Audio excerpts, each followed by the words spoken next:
the beginning of Deuteronomy. And let us pay close attention, please, to this. This is rather important. Please recall that the Decalogue was an insert in Exodus.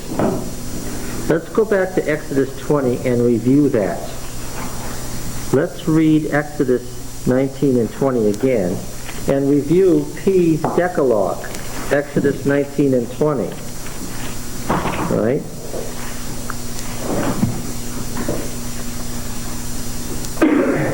This is how it reads in Exodus 19, verse 16. On the morning of the third day there were thunders and lightnings and a thick cloud upon the mountain and a very loud trumpet blast, so that all the people who were in the camp trembled. Then Moses brought the people out of the camp to meet God, and they took their stand at the foot of the mountain. And Mount Sinai was wrapped in smoke, because Yahweh descended upon it in fire. And the smoke of it went up like the smoke of a kiln, and the whole mountain quaked greatly. And as the sound of the trumpet grew louder and louder, Moses spoke, and God answered him in thunder.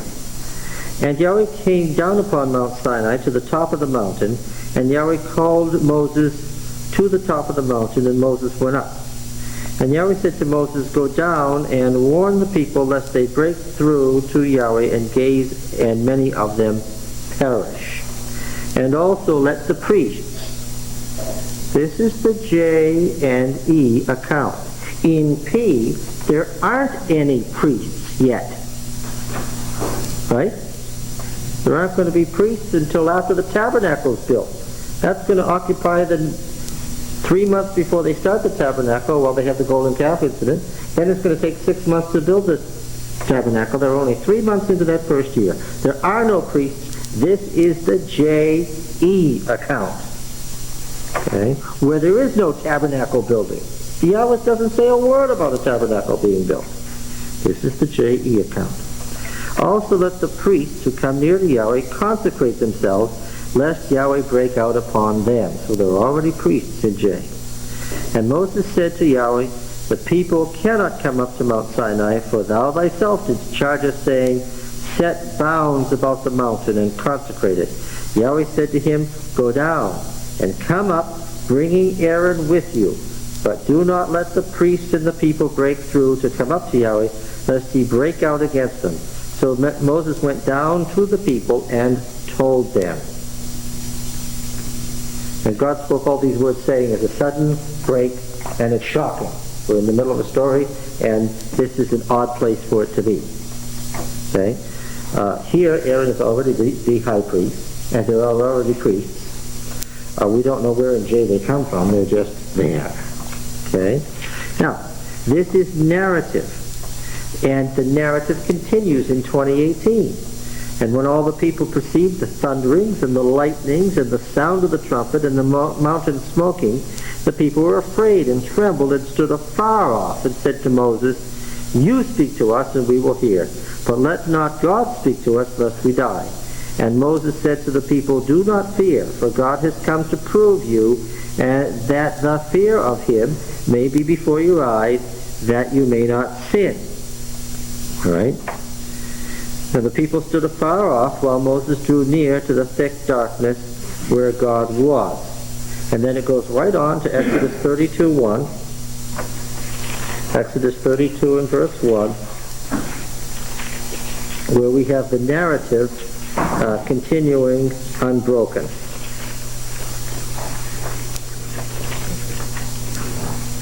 When all the people saw that Moses delayed to come down from the mountain and so forth, and we continue the narrative. The point that I'm making is that in Exodus 20, the Decalogue is a sudden, rather choppy insert into the J-E narrative. Now, where does this Decalogue in Exodus come from? From whose hand do we derive this Decalogue in Exodus? Who clearly is handing this Decalogue to us?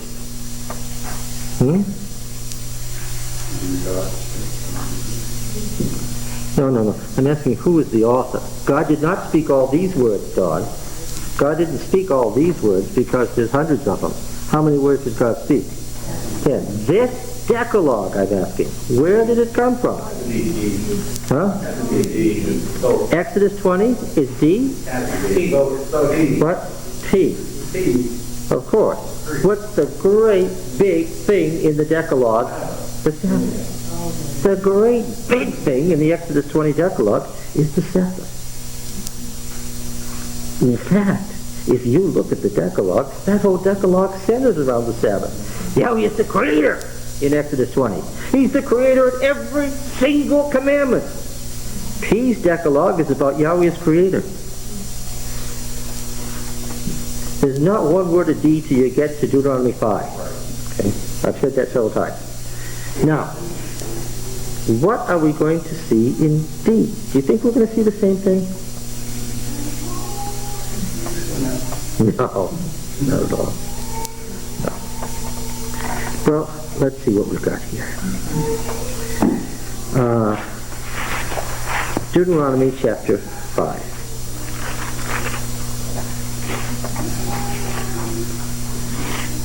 Close attention now, it's very important. First we have the oral introduction.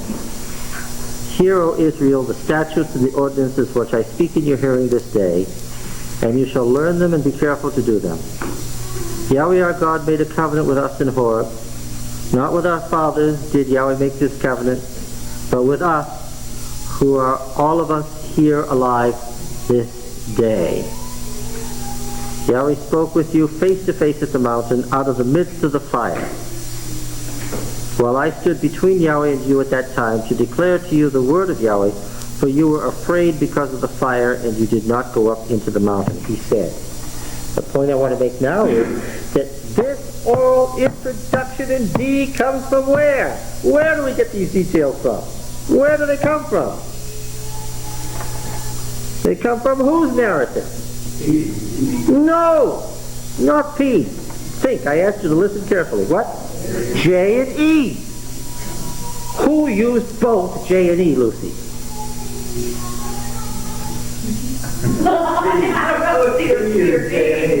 Who else used J and E? Who else? D. The Deuteronomists and the priests both used the same sources, and they used them differently. It's the same details that we found in Exodus, only written differently. It follows the same narrative. What does the Deuteronomist have in front of him?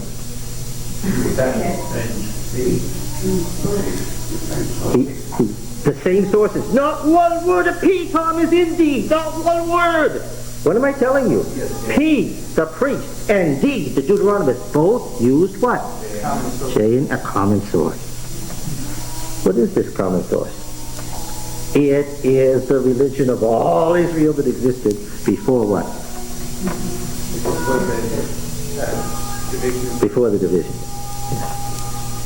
This oral introduction is the same thing I just read to you out of Exodus. That's why I read it to you out of Exodus. To see if you could figure out the same data. The same words. Words that aren't like the way the Deuteronomist writes. We're going to see, these are the first words of D. We're now in Deuteronomy. We just started reading Deuteronomy. We just started reading the first verses of Deuteronomy. And what point am I making to you, Dale? That the Deuteronomist uses the same sources as P, but does not use P, the theology of P. There's a reason for that. But first, understand it. We've got the same sources, but used differently.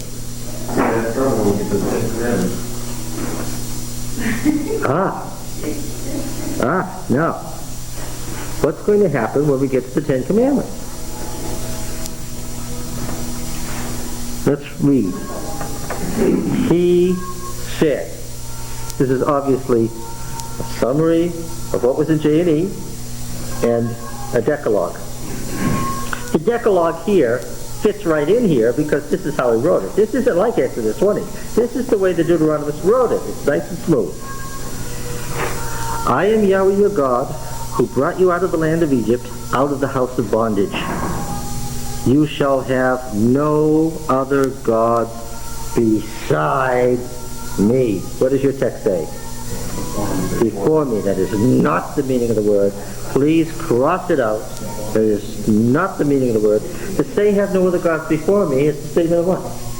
You have some after. If there are others. If there are others. D is pure monotheism. D is pure monotheism. D says, have no other gods beside me. Alright? You have no other gods beside me. You shall not make for yourself a graven image or any likeness of anything that is in heaven above, or that is in the earth beneath, or that is in the water under the earth. You shall not bow down to them or serve them. Now look, the fact that the Decalogue is inserted into Exodus 20, does that mean P composed it? Am I saying that P composed the Decalogue in Exodus 20? What am I saying? That he did what? He edited it for his own purposes. The fact that it's all of a sudden chunked in there, Richard, would lead you to believe what? He's got this thing. Does it pre-exist him or not? Yes. It does pre-exist him. He has to decide where in J and E shall I put it. But it pre-exists him. He edits it for his own special concern. What am I seeing here? The Decalogue, the Ten Commandments in this order, in this style. We saw another Decalogue in Exodus 34, and we saw 3 more Decalogues as we read through P. But the one in Exodus 20 must have been widely known. Why? We discover the same Decalogue where? Right here in the Deuteronomy. Alright? With slightly different wording. You shall make for yourself, not make any, let's just take a look. Keep your finger there and go back to Exodus 20.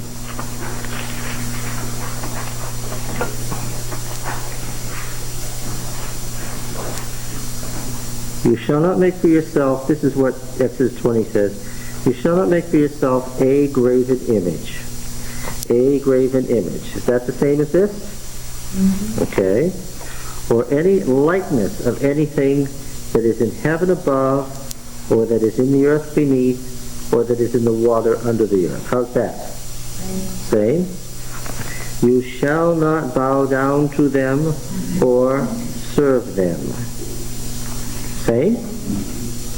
For I, the Lord your God, am a jealous God, visiting the iniquity of the fathers upon the children to the 3rd and 4th generation of those who hate me, but showing steadfast love, that's covenant love, chesed, to thousands of those who love me and keep my commandments. Okay? How are we doing? The same. How about this one? You shall not take the name of Yahweh your God in vain, for Yahweh will not hold him guiltless who takes his name in vain. Okay. Now how about this one?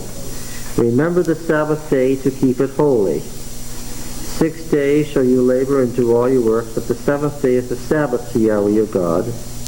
In it you shall not do any work, you or your son or your daughter, your manservant or your maidservant, or your cattle, or the sojourner who's within your gates. How does that go? How is it different? One says remember, the other one is observe. Observe, remember. Explanation?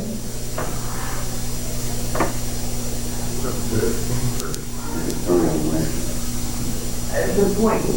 Why do you think observe came first? Because you have to be told to observe before you can be told to remember. Oh, that's I wouldn't buy that as the argument here. Because he told us before, the Sabbath is a sign of covenant. It's something relevant. The Sabbath is a sign of covenant where? In Exodus, yes. He uses the word remember because he's throwing the Sabbath back to something. Remember, this is a new revelation. It never happened before. Nobody knew about the Sabbath till Sinai. He's throwing it back to what? The creation Sabbath that nobody knew about. Remember that Sabbath. Okay? Observe the Sabbath. It certainly has a claim to be the original word. And P's remember to be P's special Sabbath wording. Observe the Sabbath day to keep it holy, as Yahweh your God commanded you. What? That is different. Yes. D treats it as an old law. Right? Now I know why P doesn't treat it as an old law. Because it's brand new with Sinai in P. That's right. So what do you think about these words, as Yahweh your God commanded you, not being in P? He had just commanded it. But he wants to think that he did it a long time ago. Well, so P can't leave these words in and make it jive with his theology. Got it?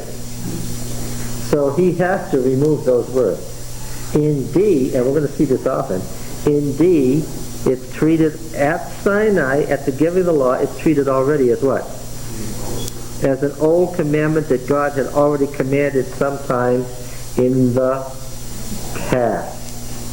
So Roy, if you're absolutely shocked that the first time anybody heard about the Sabbath was at Sinai, and your Adventist blood can't take that, forget Exodus, what? Just read Deuteronomy. All right, now, are you with me? Do you understand what I'm saying? Why P dropped out the words, as Yahweh your God commanded you? Anybody who has a question about this? I don't want to go on unless it's clear. All right. And that's caused a lot of problem all through the centuries because of that. Because then people say that it started at Sinai. It did start at Sinai, according to P. All right. But it didn't really. Well, now, wait a minute. In our Sabbath theology, who do we Adventists really rely on? P. Almost exclusively. So be careful when you disagree with the priest. Because our theology about the Sabbath is derived almost totally from P. And for P, it is the great revelation at Sinai. The great covenant God makes with Israel is the revelation that He's the Creator God shown through the Sabbath. Nothing like that in D. Well, I disagree. You do? Yes. Okay. I'd say verse 15 is probably D's small commentary on the same matter. It winds up at the same conclusion. Well, yeah. Yeah, of course. That's right. We have a Decalogue that pre-exists P and D, and they both edit for their own direction. Okay? Now down through up to verse 15, the wording is the same except that there are some minor changes between P and D. And one of them is that in P, there's missing this phrase that indicates that the Sabbath commandment already existed at Sinai. Yeah, he makes a bigger deal of it, but D comes out the same way. Well, yes, he comes out the same way, but he's got a reason for wanting to suppress the idea that the Sabbath had already been commanded before Sinai. Let's see. As Yahweh your God commanded you. What comes next in Exodus 20 in P? Observe the Sabbath day to keep it holy as Yahweh your God commanded you. This is remember the Sabbath day to keep it holy. Then 29 says 6 days you shall labor and do all your work. That's the same, right? But this, huh? It doesn't deviate until you get to the ox and the ass. Okay, it does, yes. But the 7th day is the Sabbath to Yahweh your God. In it you shall not do any work. And then who's not to work? You or your son or your daughter or your manservant or your maidservant. Then what?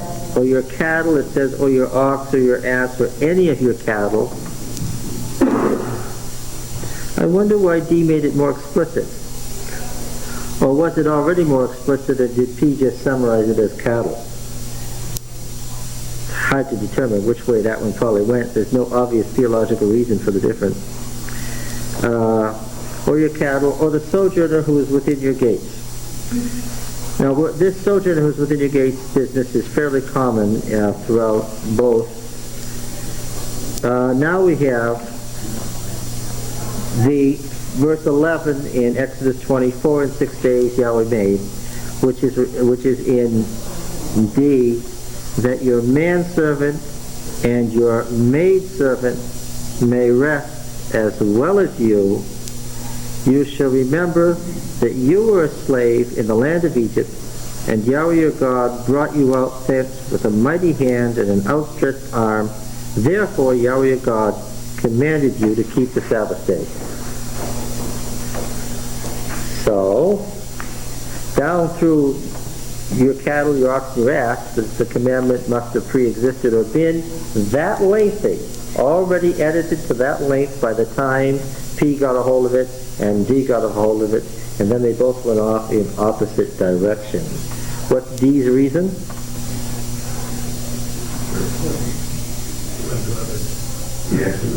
The Exodus. In other words, what? Redemption, which he's going to stammer again and again and again and again. This is typical Deuteronomic language. This motivation, because you were a slave in Egypt, is going to be a major motivation clause in the laws in D. The D code returns to it again and again and again. It's one of the most common D explanations for observing a law. Again and again, social laws, you do this because you were a slave in Egypt. This is typically D stuff. We do not see this. Yes?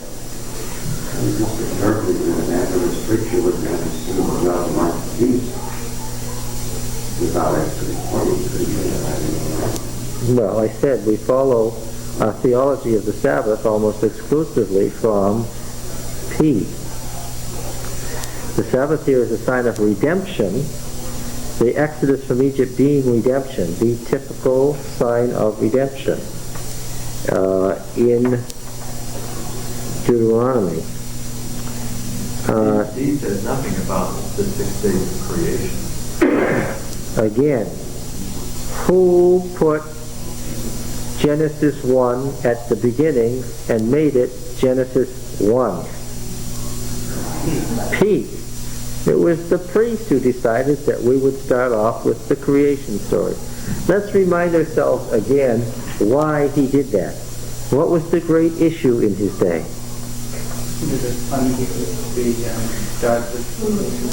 Not the gods of Canaan. That wasn't an issue. That was a 9th century argument, especially in North Israel with Baal. That was all gone by peacetime. The gods of Assyria, who announced themselves as creator gods. And you remember that under Ahaz, the Syrian religion had been taken over wholesale in Judah, and the Assyrian gods were officially the national gods of Judah, and the Assyrian overlords' gods were accepted as the creator gods, and he wasn't having any of it. The reason he created Genesis, Exodus, Leviticus, and Numbers in its current form was as a giant polemic against the gods of Assyria as the undergirding for what event? Hezekiah's reform. Yeah. And nobody believed that the gods of Assyria were the creator gods by these times. That was not a big issue here. Yeah. All right. Interestingly, though, as John pointed out, what's the origin of the Sabbath here? Where? Indeed. The Exodus. Yeah. So, you make the point, John, that either way you end up with the Sabbath coming at Sinai. guess that's true. Yeah, you don't have the Sabbath before Sinai and P, and you don't have the Sabbath before Sinai and D either, really. But he doesn't attack the Syrian gods directly either. He attacks them through the Canaanite gods with proxy. Well, yes. You can't really deal with the Assyrian gods. Well, as you read Genesis 1, you know that he's quoting the Enuma Elish and saying it's wrong. That's as close as you get as a direct attack. That's right. He couldn't openly say the Assyrian gods are nothing. Why? Yeah, that's right. And if you said that, you'd probably get a telegram. And what would be the postmark on the telegram? No, what postmark would it be? Nineveh. Dear sir, this comes from our attention.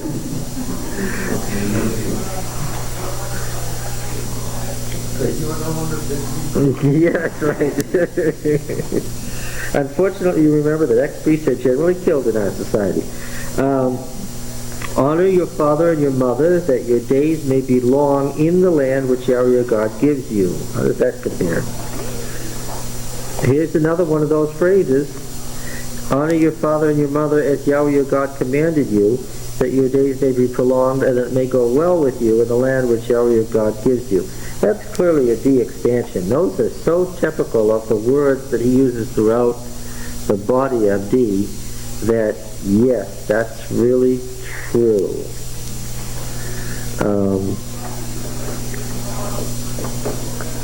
Now,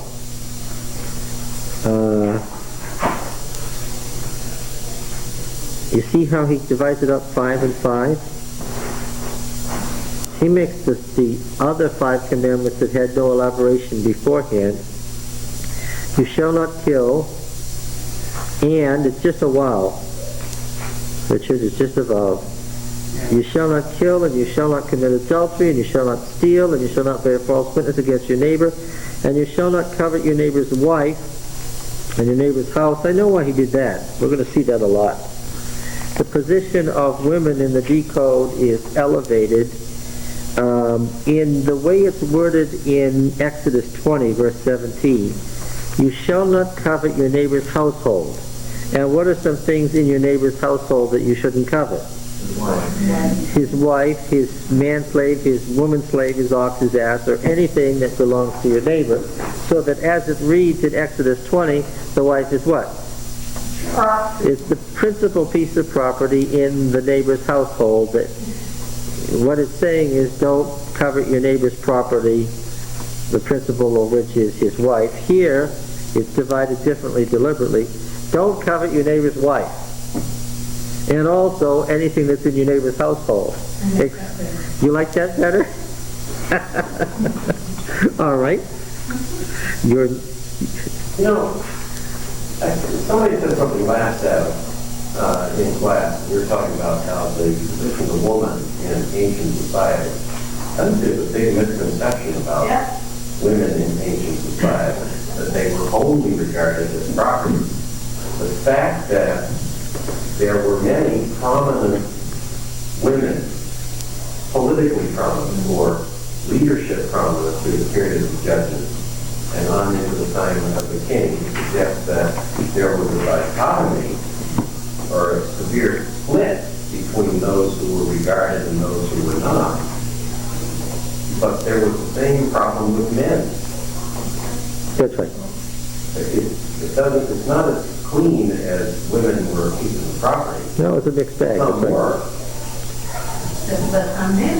But hasn't it been that way throughout all ages? I mean, it has depended largely on the man itself or on the culture of that part of the world rather than, something that has been this way or hasn't been this way.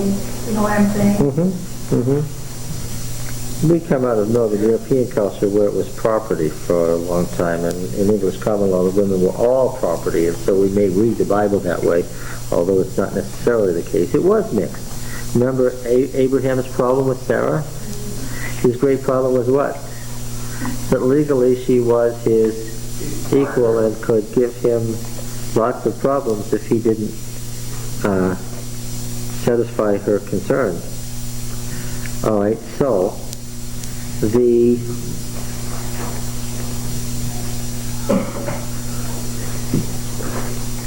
the name theology in Deuteronomy, where Yahweh will make his name dwell and so forth. They developed the idea of the name in D so that you wouldn't think that God was in any way present on earth, right? But the idea of the name was already around. Did you notice in the sermon this morning, someone who blasphemed the name? Yeah. So, and the name was in the P account too. It makes more sense in D, not taking the name in vain, because it's developed into a theology in D, where it's left undeveloped in P. Alright? The last five are tied together, so really D has tried to divide these as 5 and 5, right? He has really put honor your father and your mother, as Yahweh your God commanded you, that your days may be prolonged and it may go well with you in the land which Yahweh your God gives you. He's really tried to make that commandment a duty to God, not to man. Yeah, he's tried to divide them 5 and 5, quite deliberately, by the way he has edited here. Okay, what do you think about D's Decalogue as opposed to P's? What do you think?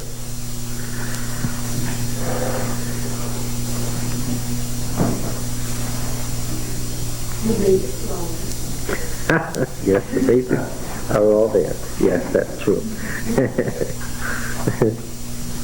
This is a Decalogue, certainly, that was traditional and old and accepted by everybody, even before P and D got down to creating their work. P gives us a theology about the Sabbath. What do you think about this? Can't get the mark of the beast, you say, Pete?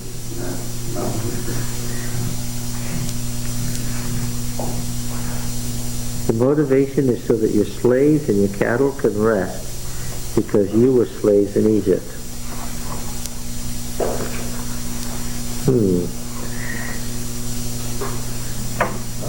Salvation is a great reason for having it. Oh yes, salvation is a great reason. Redemption is a great reason for having the Sabbath. In fact, for a lot of other Christians, this would be an easier reason to buy for observing the Sabbath than 7 literal days of creation, right? 30 those men, they shall have no rest. Yes, all right. Fundamentals all comes out of this point for the Decalogue. Yeah, they're funny, you know. You press those fundamentalists and push them hard and jab them, and, well, maybe those days were just symbols or eons. Once you get down to turning the screw on the fundamentalists, they'll waffle on the literal week of creation. So we might be just as well informed in our missionary journals to use the Sabbath as a sign of redemption, as a argument that people would respond to. But some of them don't even take the law period anymore. The Ten Commandments either. They say we live in the grace now.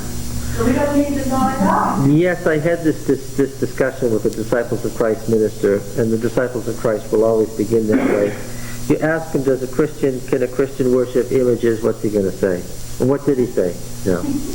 And can a Christian commit murder or adultery? Once you get down to it, should a Christian keep Sunday holy and observe it as the Lord's Day? Yes. So he even thinks that there should be a Sabbath. Oh, yeah.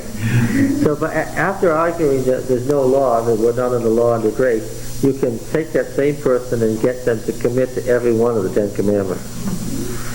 So you sort of wonder what the point of the argument is. Yeah. But they fight so hard about grace, you don't have to keep the law. Nailed to the cross. That's true, but you can't get one of those good Baptists who say that to agree that it's okay to commit a murder. Not one. I don't know how to do with it. You come down on two sides of that. Either you weren't saved to begin with, it was a false conversion. Mm-hmm. So you weren't saved at all, really. About one state. Yeah. kind of thing. And the Robert's motion to avoid doing the Sabbath, I mean, they agree with all of it. Yeah, isn't that really the thing? It's the seventh-day Sabbath they're trying to avoid, not the Sabbath.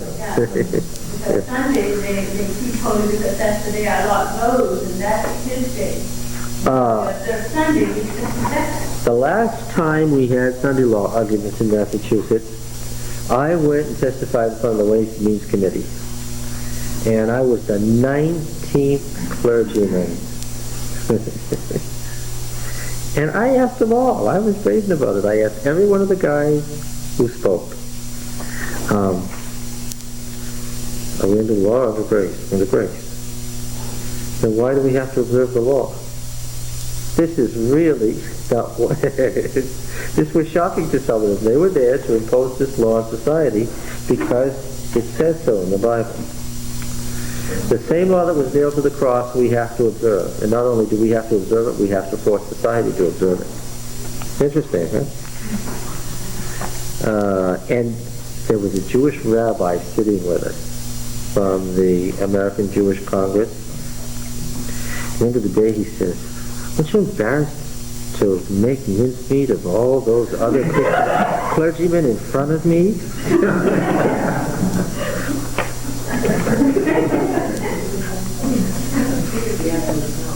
No.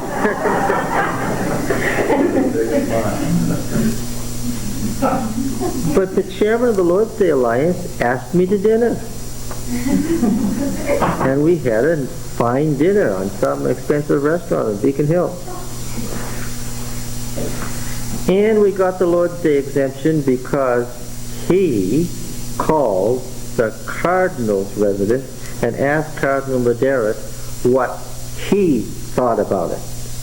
And Cardinal Medeiros said, because I heard it, it's always been our position that the Jews and the Seventh-day Adventists should have a Sabbath exemption. And that's what got it into the law. Because I went up to the microphone and said, Cardinal Medeiros says...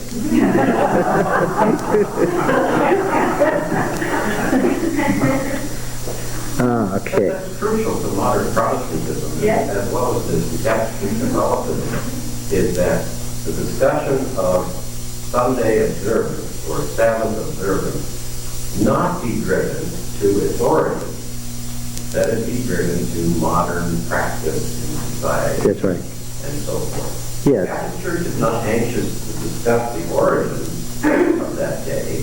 Now, the law is titled the Common Day of Rest Law, and it begins, since Sunday is accepted as a common day of rest.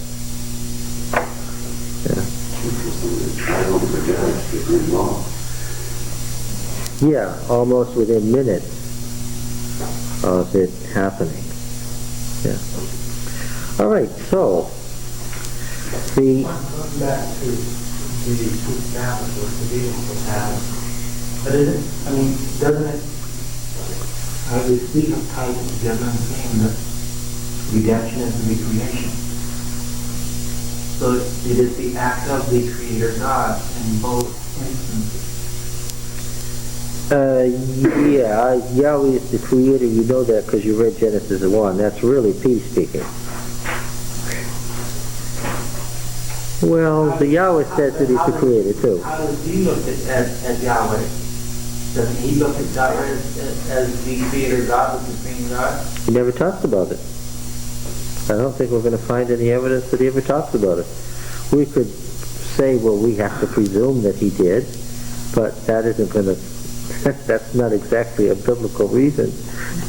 Maybe, why should he mention it that much if it wasn't an issue maybe at his time? So why should he mention it? If it's not an issue, we'd have to argue that. That's right. That it simply isn't mentioned because it wasn't an issue. It wasn't an issue, so he didn't have to mention it.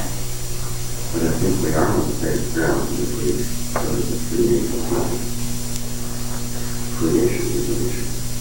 Creation is an issue. Yeah. We're back to the same thing that they were in Hezekiah's time. We have displaced the Creator with other gods. Well, yeah, the gods of Assyria are more our problem than these problem. Right? We have more problem with our problems are more P's problems than D, so that's why we rely on P. Yeah. We were talking about this being inserted in a narrative of J and E, right? The Ten Commandments in Exodus. Yes, it is in Exodus, but did you notice how smooth it was here? The Deuteronomist summarized the J and E account. We're going to find this again and again as we read through the core of Deuteronomy. He takes the old stories and he restates them in his own words. Where in time compared to P and then D is J and E? Much earlier. How much earlier? Abraham's time? Well, that's a big question. And then where can we date the Ten Commandments from? Oh, well, we know we can date the Ten Commandments at least to the time before the North and South had split apart, because these two decalogues, really, they're edited differently, but they're surely the same decalogue. Yeah. So this division between North and South really began before the monarchy. Right? We're going to find that the Northern League developed in the middle of the Judges period. We're talking about 1200 BC. And that Judah, Simeon, Levi, and Benjamin formed the Southern League separate from the Northern League. So we're talking about this Decalogue already, in these words, already being around early in the Judges period. From the first 10 words. Well, but see, the 10 words were elaborated so soon, you're already a century or two after Sinai, you have these elaborations. Do you think Abraham had the 10 words before Sinai? Well, of course, P would say no. What did Abraham know? And when did he know it? I don't know. Because I don't have enough biblical material to tell me. Point to where he might have known. P comes dangerously close to contradicting himself when he says in Genesis 26:5, Abraham has kept my commandments, my statutes, and my laws, which is P writing, and those are his phrases for the Ten Commandments and the words based on them. And he comes very close to self-contradiction. He almost says that Abraham had the Ten Commandments. And if you didn't read what he said in Exodus, you would think he is saying that Abraham had the Ten Commandments. Still not saying that he didn't try to give Moses the table of stone and the 10 Commandments written on, or the 10 words written on, even though they were there before somewhere else. Not saying that, right? Well, P is saying that. He is trying to say that it's totally new revelation, yes. You don't get that impression at all from D. Even though he may have known that it was there before that. Well, of course, I don't think he believed that it was there before that. I think he believed and was teaching that the great revelation of Sinai was embodied in the law. How about J and E? Did they think that? No, not at all. No. J frequently tells... Remember that J's creator God is the one who's down in the mud, who's very personal, and he's... Oh, well, anyway. He has J has Yahweh talking individually, face to face with folks, talking about his law frequently. And interestingly, remember what we said before, P overwrites, he never rewrites, he never removes a word of that. Why? Because P considered it it's scripture. It's sacred scripture, yeah. All right. Now then. So he never saw himself as much as the Deuteronomy, as a spokesperson of God in the power of Moses to be able to change laws. Well, he wasn't Moses' successor.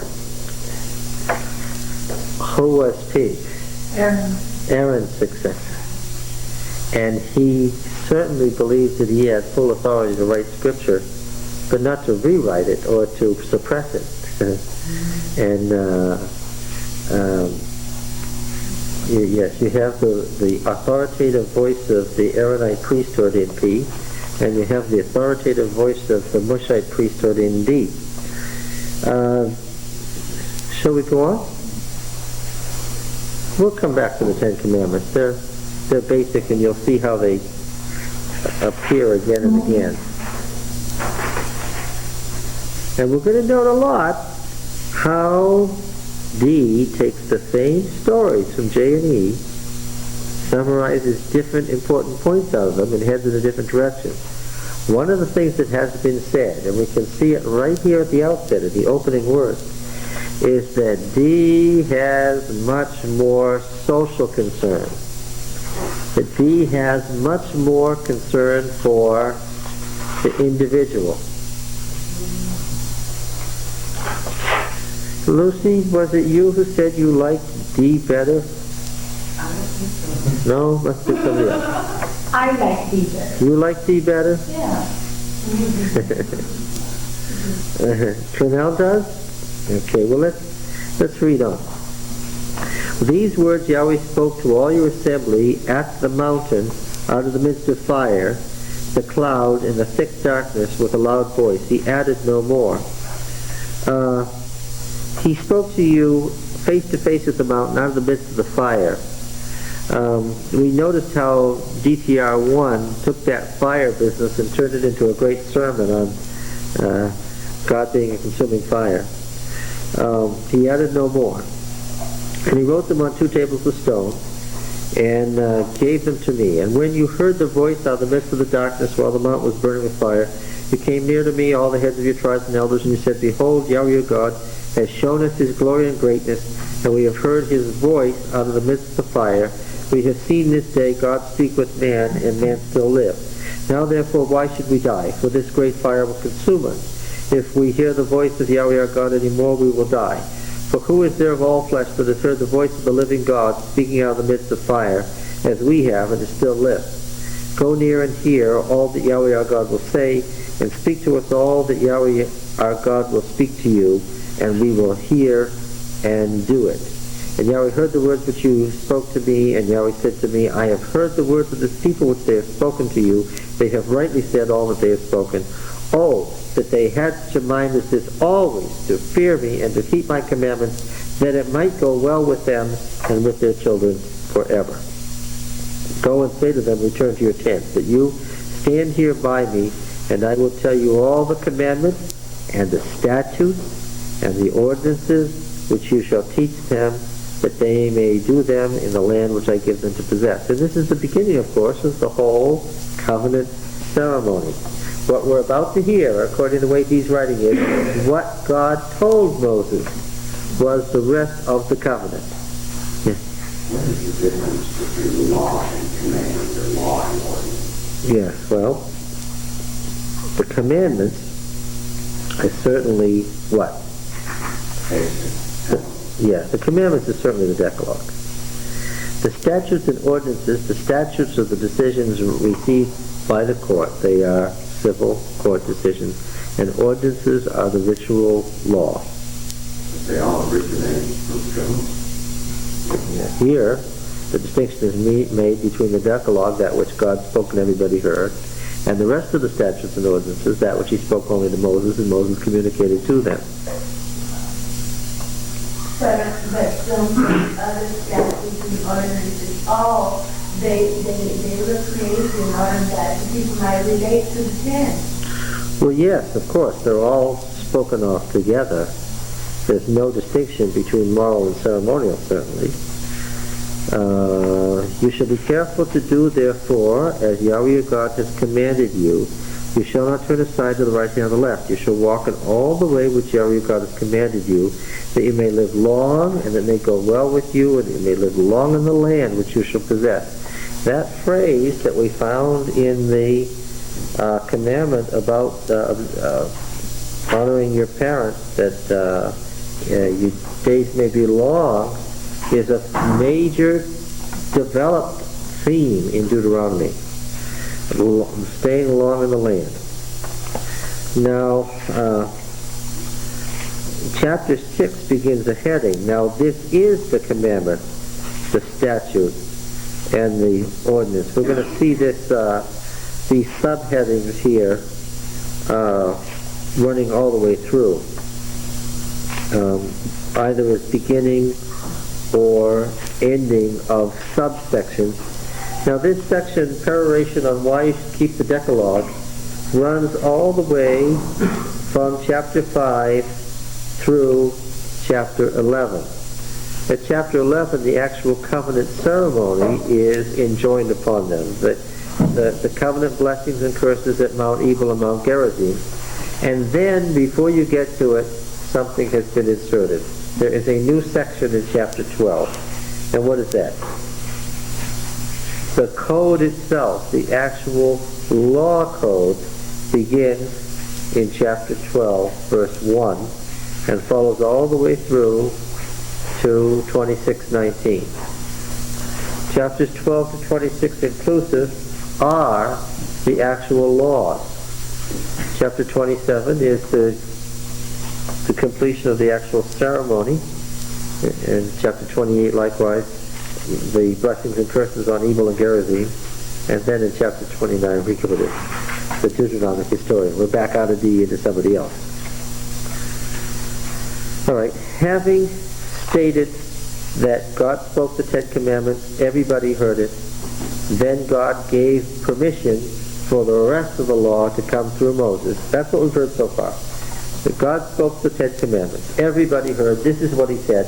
Then the people asked for permission for the rest of the law to come through Moses. That permission was granted. Now, we begin the long section on the meaning of the law, the spirituality of the law, what the purpose of the law is, and the exhortation to keep the law. 6:1. Now this is the commandments, the statutes, and the ordinances which Yahweh your God commanded me to teach you, that you may do them in the land to which you are going over to possess it, that you may fear Yahweh your God, you and your son's son, by keeping all his statutes and commandments which I command you all the days of your life, that your days may be prolonged. Hear therefore, O Israel, and be careful to do them, that it may go well with you, and that you may multiply greatly, as Yahweh, the God of your fathers, has promised you, in a land flowing with milk and honey. Several things to notice. The constant identification of the current generation with the previous generation and the generations to come. How many generations of Israel enter into covenant with Yahweh? One. Right? There's only one generation. 900 years later, only one generation is made covenant. What is that? All of us who are here alive this day. He didn't make this covenant with the fathers. And by the fathers, who does he mean? Abraham, Isaac, and Jacob.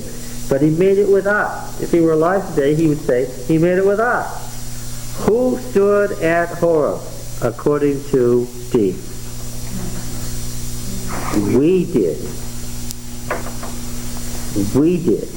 Not the people in Joshua's day by the Jordan. Not the people in Moses' day at Sinai. What?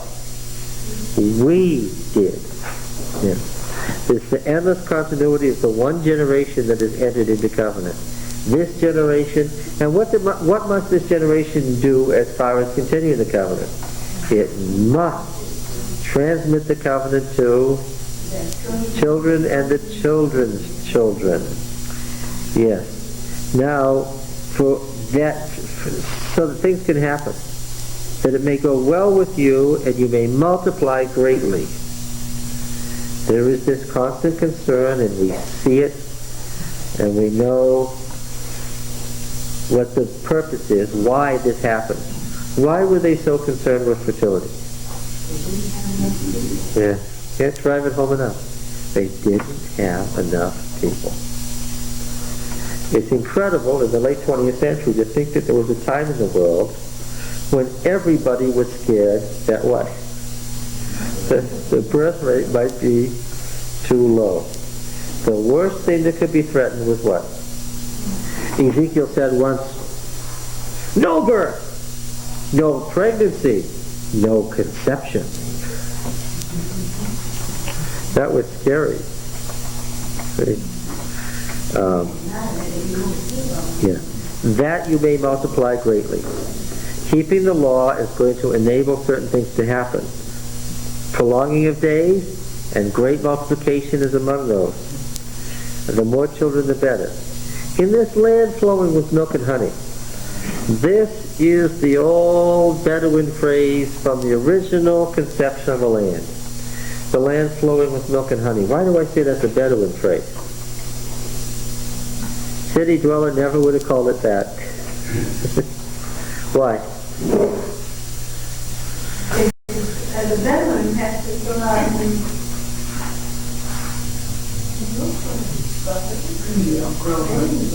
This is not a land of,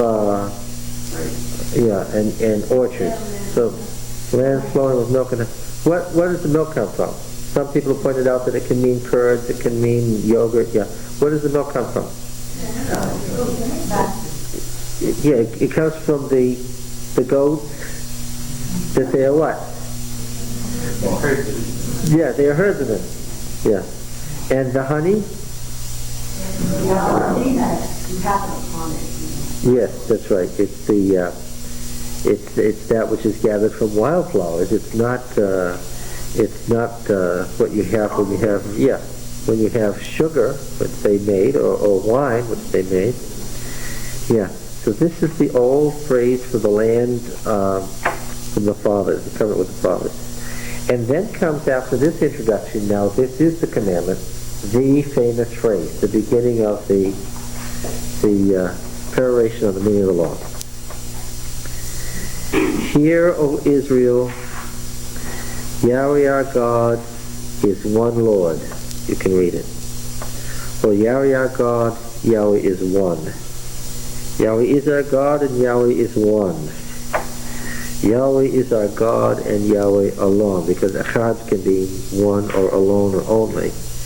Yahweh is our God, Yahweh only. Well, which of these phrases does it mean? Yahweh Eloheinu, Yahweh Echad. Yahweh is, well, it means all of those things. It can be translated all those ways because it means all those things. Yahweh is our only God, Yahweh is the only God, Yahweh is our one and only God, and Yahweh is one. Now, of course, they use the word Elohim, which is a plural, but they're saying it's a plural of manifestations, but it's what? It's one God. This is monotheism. This is the famous Shema, because the word here in its imperative form, here is an imperative. Shema Israel. It's hear Israel. This is the phrase, right? To this day, what are you going to hear at the beginning and the end in an Orthodox Jewish household? What are you going to hear in every synagogue throughout the world? To begin and end every service, what are you going to hear? Hear, O Israel. They will not say Yahweh, because the divine name is not pronounced. They'll say Adonai, right? The Lord, Adonai. Eloheinu, the Lord our God, the Lord is one. Did you catch another thing from this morning's sermon? What was the blasphemy that Jesus spoke? What was the blasphemy that caused them to want to hang him on a tree? What was the exact blasphemy among everything he said? What was the thing that did it? I and the Father are one. That drove them over the edge. Why? Everybody who heard it knew that Jesus was misquoting the central statement of Judaism. He was deliberately playing on this sentence, and they knew it. They knew exactly where. This was the central statement of monotheism. This was the one for century after century, the single statement that expressed monotheism.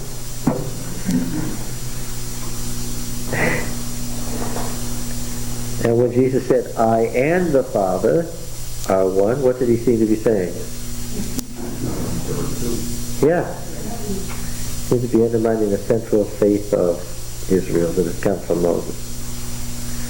So there's no fear. Israel had taken such great pains to develop a theology, perfected.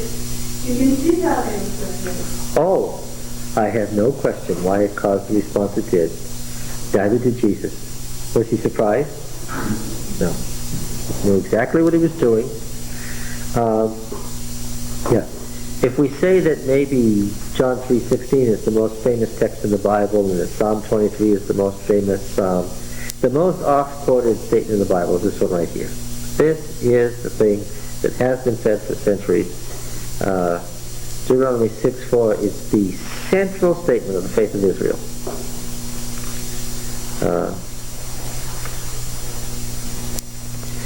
Hear, O Israel, Yahweh our God is one, and you shall love Yahweh your God with all your heart, and with all your soul, and with all your might.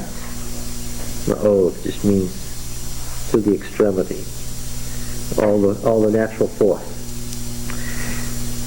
And That's half the law, right? This is talking about. yeah, that's right. And love your neighbor as yourself.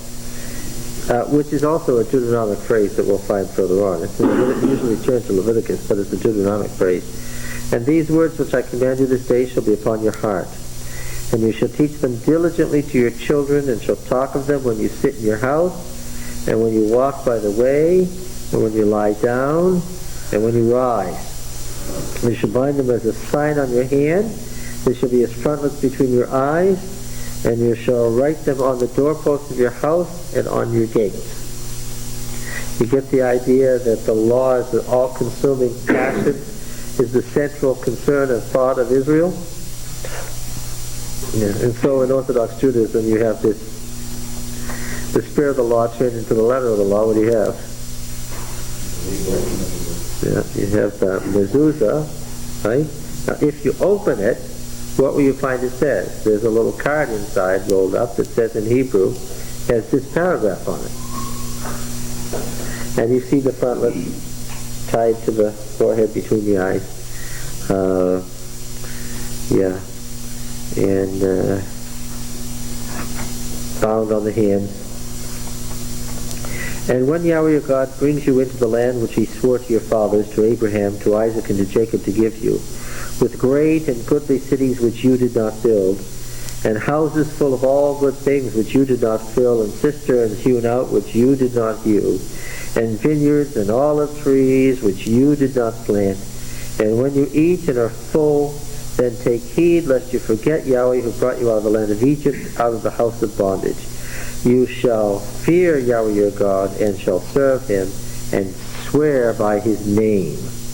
You shall not go after other gods of the gods of the peoples who are round about you, for Yahweh your God in the midst of you is a jealous God, lest the anger of Yahweh your God be kindled against you, and he destroy you from off the face of the earth. You shall not put Yahweh your God to the test, as you tested him at Massah.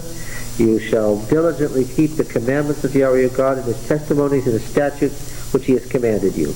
And you shall do what is right and good in the sight of Yahweh, that it may go well with you, and that you may go in and take possession of the good land which Yahweh swore to give to your fathers, by thrusting out all your enemies from before you, as Yahweh has promised. When your son asks you in time to come, what is the meaning of the testimonies and the statutes and the ordinances which Yahweh our God has commanded you, then you shall say to your son, we were Pharaoh's slaves in Egypt, and Yahweh brought us out of Egypt with a mighty hand. And Yahweh showed signs and wonders great and grievous against Egypt and against Pharaoh and all his household before our eyes. And he brought us out from there that he might bring us in and give us the land which he swore to give to our fathers. And Yahweh commanded us to do all these statutes, to fear Yahweh our God for our good always, that he might preserve us alive as at this day. And it will be righteousness for us if we are careful to do all this commandment before Yahweh our God, as he has commanded us. What is the promise of the land to Abraham similar to the promise of the kingdom to David? Yes, because it was regarded as absolute and unconditional. I mean, like, in the spirit as, well, because you've been serving me for a while, I'm giving you this land number. The Deuteronomist says in a number of places, and we're going to come to them, why is he giving us the land? What's the reason? Because he promised it to our fathers because of the covenant he made with Abraham. Yes. Now, it's because of his election promise. If you ask the Deuteronomist, but why did he choose our fathers? I mean, if you push it further, the Deuteronomist will say he's giving us the land because He swore to our fathers. Not because of anything we've done, not because we deserve it, but because he swore to our fathers.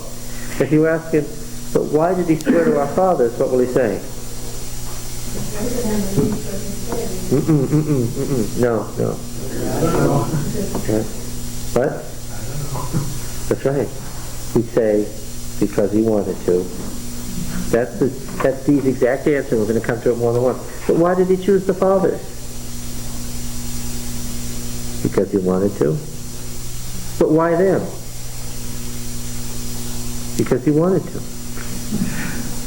He set his heart and love on them. Why? Because he did. D considers the question and won't let you go further. He won't let you ask a long series of questions about what God's purpose may have been in choosing one race over another. He won't engage in that. The reason he chose the fathers was because of his gracious election of the fathers. Why? Because he's gracious. That's why. All right. Yes. When Yahweh your God... That would include the fact that there was nothing special in them either. There was that's right. He says nothing special in you, but there wasn't anything special in the fathers either. What about Abraham? They were counted as righteousness because he believed. Now, see, one of the things that you... See, I've always been saying, don't read the Bible forward, don't drag into it things from that haven't been written yet. Now I'm having to tell you, Cornell, don't... don't do what? Yeah. Don't read it in the proper order either, because that won't work. We gotta see D for himself, apart from C. Yeah. All right. Do you get the unusual oratorical style of D? This was meant to be read aloud. Can you tell? This isn't the way these sentences flow in periods of wave was meant to be listened to, not to be read. Right? When Yahweh your God brings you into the land which you are entering to take possession of it, and clears away many nations before you, the Hittites, Girgasites, Amorites, Canaanites, Perizzites, Hivites, Jebusites, 7 nations greater and mightier than yourselves, and while Yahweh your God gives over to you and you defeat them, then you must utterly destroy them. You shall make no covenant with them. Show them no mercy. You shall not make marriages with them, giving your daughters to their sons, or taking their daughters for your sons. For they would turn away your sons from following me and to serve other gods. Then the anger of Yahweh would be kindled against you, and he would destroy you quickly. But thus you shall deal with them. You shall break down their altars, dash in pieces their pillars, hew down their Asherim, and burn their graven images with fire. The Deuteronomic Code, unlike the other codes, contains a long section on holy war. It's one of the most ancient things about Deuteronomy. What ended holy war? What ended holy war?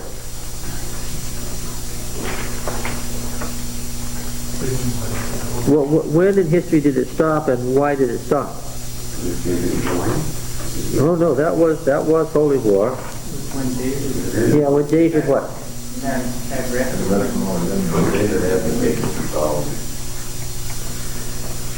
Yeah, and he left Solomon in possession of not a group of tribal militia to call up for emergencies where Yahweh would be at their head, but what? With great mercenary standing army.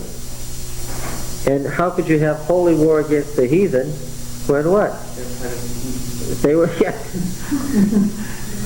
When the Ammonites and the Moabites and the Edomites and the Philistines, right?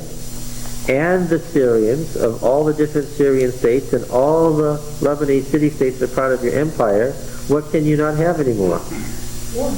You can't have a holy war against the pagans if what? If they're citizens of the country and paying taxes, and after all, David was careful about this. He not only had a national standing army, what else did he have? He kept a private army, just in case what? Just in case the national army got out of line, as it did a couple of times, what did he always have? He always had his own private army to draw. And where was this private army supplied from? Who were these people that were armed with this great armory that he kept in Jerusalem? Who were these Cherethites and so forth that he kept around in these several thousand personal troops? They were the armies of the former city-states of the Philistines. So you see, you can't have holy war against the pagans when what? There are picked troops. There are most loyal folks here. Yeah. So up to that time, throughout the 300 years of the Judges, holy war had been, when there was a national emergency, then the judge who was in office in those days called up the militia from the tribe. Isn't that what Deborah did? And they picked by charismatic choice somebody from one of the tribes to be the leader, and some prophet in ecstasy said, do this or that. Whatever he said, that's what they did. It might be one way, it might be another, all sorts of different things. Those were the rules of holy war. There's a long section on how you do it in Deuteronomy. Of course, that was gone by the board by the time of the monarchy. So this is ancient stuff here that we are paraphrasing. For you are a people. Oh, yes. So the total annihilation of the cult places of the pagan nations. No intermarriage. Why is he so emphatic about the no intermarriage? Because, of course, what had they suffered? They had suffered all kinds of intermarriage. That had been part of the problem. Yeah, the Asherim, the graven images, of course, that's exactly what they had to face with Ahaz, again with Manasseh. For you are a people holy to Yahweh your God. Yahweh your God has chosen you to be a people for his own possession out of all the peoples that are on the face of the earth. It was not because you were more in number than any other people that Yahweh set his love upon you and chose you, for you were the fewest of all people. But it is because Yahweh loves you and is keeping the oath which he swore to your fathers, that Yahweh has brought you out with a mighty hand and redeemed you from the house of bondage, from the house of Pharaoh, king of Egypt.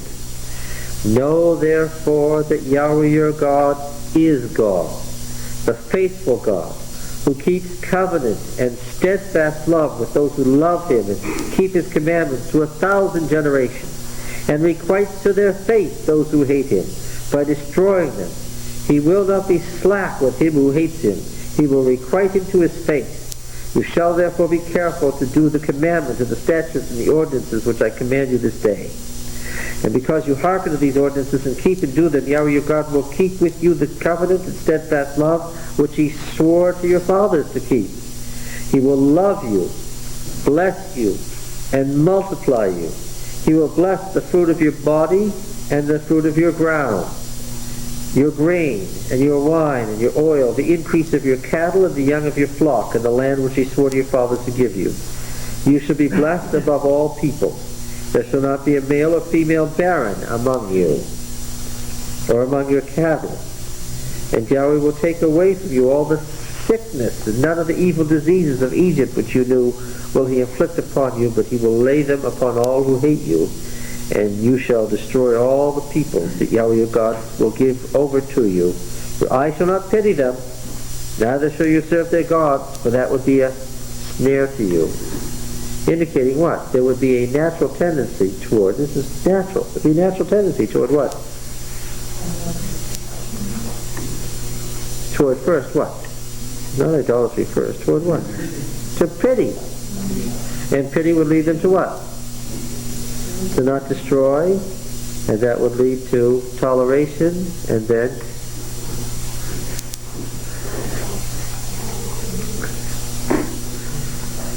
It seems interesting that he's always saying, the covenant that's being made today was because of the covenant that God made with your fathers. And as he kept that covenant with your fathers, he will keep the covenant he's making with you today. the covenant includes the promise that I'll keep you long on the land, or what? What's the rest of the covenant promise, or what? or I'll destroy you quickly. Right? That's the promise. Yeah. What's that famous line about vice that it's first pitied, then endured, then embraced? Vice is a monster of such hateful mien that to be hated needs but to be seen. And then it's first pitied, then endured, then embraced. And because you hearken to these ordinances and keep and do them, He will keep the steadfast love which He swore to your fathers to keep. All right. By His own oath, which He swore to your fathers to keep. All right. This is a sort of a summary of the covenant blessings in chapter 28. You know all the blessings that are listed in 28? This paragraph that we just read is a summary of the high points of the blessings. Now, besides the natural tendency to pity, the Deuteronomy reveals that there was considerable fear of the Canaanites and fear of the charge to conquer and destroy. If you say in your heart, these nations are greater than I, how can I dispossess them? Natural tendency not to destroy. Also motivated by a natural tendency to be afraid of nations that have more people. What I say was the real turning point in ancient warfare. Well, it's what weapons you had, partially, but what else was it? Sheer numbers. When David wanted to see how his empire was doing, whether he could finally make the last moves that he wanted to make to consolidate everything, what did he do? He took a census. Yeah. Was he counting to see how many people for the fun of it? No. For taxes? No, that's what he had local governors for. Yeah, he wanted to see how many men of war he had. Remember in the census in Numbers, what did they count? They counted everybody, but they especially counted how many men of war they had. Numbers was a big deal. Who has the numbers? These nations are greater than I. How can I dispossess them? You shall not be afraid of them, but you shall remember what Yahweh your God did to Pharaoh and to all Egypt. The great trials which your eyes saw, the signs and wonders, the mighty hand and outstretched arm, by which Yahweh your God brought you out, so will Yahweh your God do to all the peoples of whom you are afraid. Moreover, Yahweh your God will send hornets among them, until those who are left and hide themselves from you are destroyed. You shall not be in dread of them, for Yahweh your God is in the midst of you, a great and terrible God. Yahweh your God will clear away these nations before you little by little.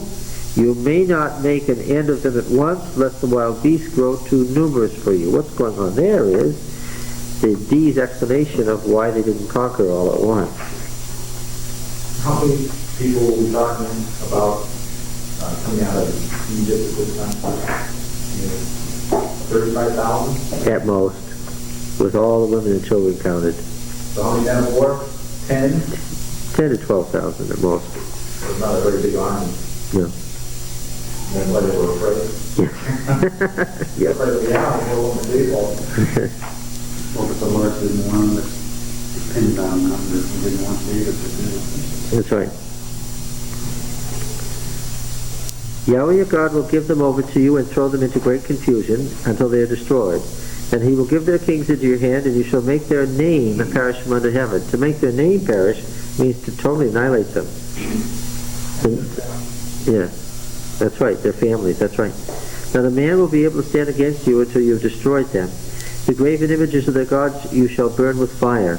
You shall not covet the silver or the gold. What does this make you think of, or who? That is on them, Achan, yes. Or take it for yourself, lest you be ensnared by it, for it is an abomination to Yahweh your God. An abomination is that strongest word for the ultimate thing that God hates in pagan culture. Some pagan ritual or act that God totally abhors is called an abomination. You shall not bring an abominable thing into your house and become accursed like it. You shall utterly detest and abhor it, for it is an accursed thing. Okay, so we have another sermon ending with a warning against idolatry. These sub-sermons keep ending in a warning against idolatry. What does that tell you? The Deuteronomist sees that the great problem of Israel is what? Yeah.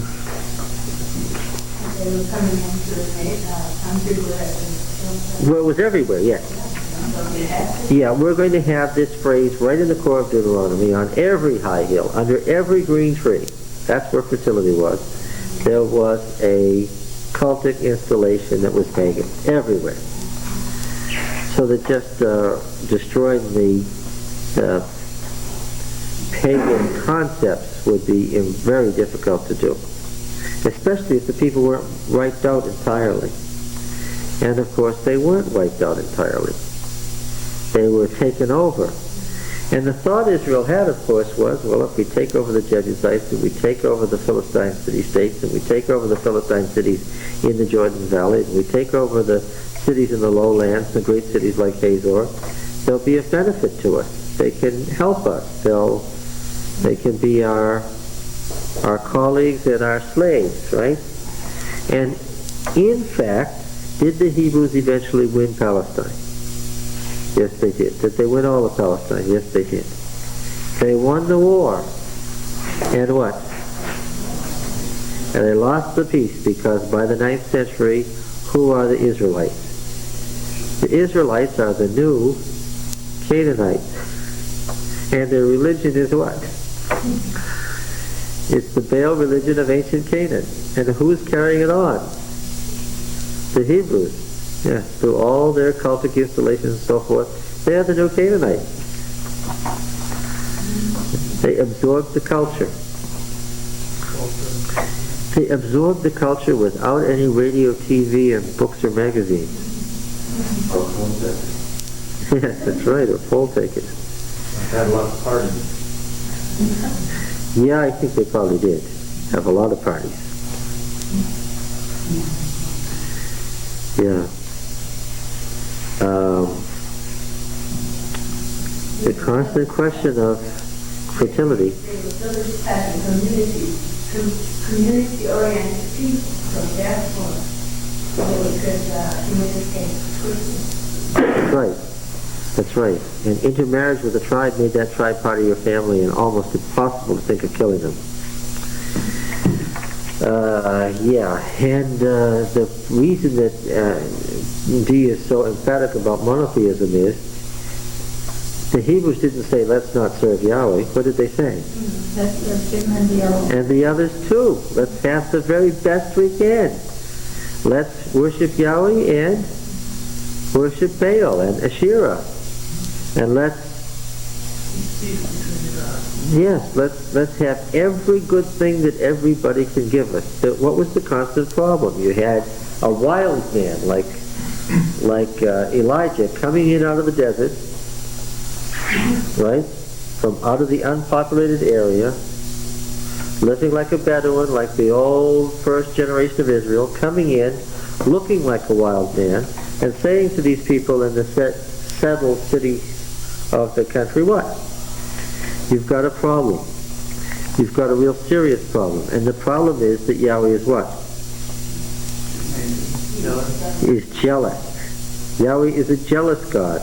He won't let you serve any other gods, because if you do, what? He will destroy you. Yahwism was the only monotheistic religion of the ancient world, the only one we know of. And it was also the only exclusive religion in the ancient world. Exclusive meaning what? It excluded the possibility of worshiping any other god. And just think, in Elijah's time, Elijah was told, no, you're not alone. There's 7,000 people who haven't bowed the knee to Baal. And that was the whole Yahwist religion, all 7,000 people. And it survived from century after century after century and became Judaism. And Judaism became Christianity, and Judaism and Christianity together became Islam, and the three great organized religions of the world came from this little exclusive religion that kept surviving century after century, right? Well, you can't destroy it.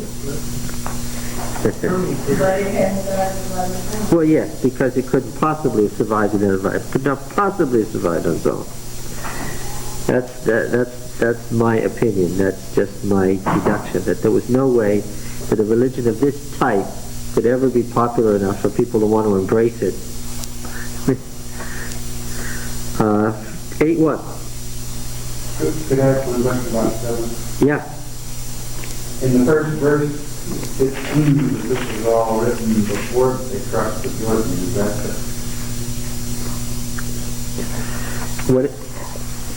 We're going to see evidences, and I'm going to point them out to you, that this was all written down sometime during the actual monarchy of Israel.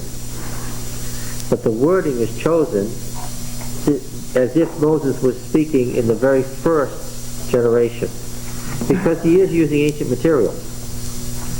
And he is using ancient materials that come all the way from the original covenant ceremony. But he writes the whole thing, every law, as if Moses spoke it. And he converts his past tenses to futures all the way. There's a couple of places he forgets to do that. Where this is the way it's going to be when you possess the land. And sometimes they'll talk about, and we have possessed it, and this has happened, and you say, "Look, you've departed from future tense here." Yes. He wants the covenant ceremony that was conducted at Shechem and then at Shiloh to be remembered as the very covenant ceremony that is descended from what? The original covenant ceremony made by Moses.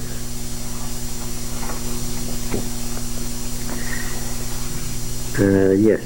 8:1. All the commandments. Have you noticed he keeps talking about, he's going to tell you the commandments, right? 6:1 said, "Now this is the commandment, the statutes, and the ordinances which Yahweh commanded me to teach you." And then he goes on talking about how it's important to keep them, but what? He hasn't said what they are yet. Yeah. And then he says, when you go into the land, be sure that you keep these commandments and statutes that I'm about to tell you. We haven't heard them yet. In chapter 8:1, all the commandments which I command you this day, you should be careful to do, that you may live and multiply and go in and possess the land which Yahweh swore to give to your fathers. Now, in these subsections, are you getting the idea that these sermons are somewhat repetitious? That they follow the same themes, but they'll develop a slightly different viewpoint of the same thing each time. Why? Because the covenant ceremony isn't something they did one day.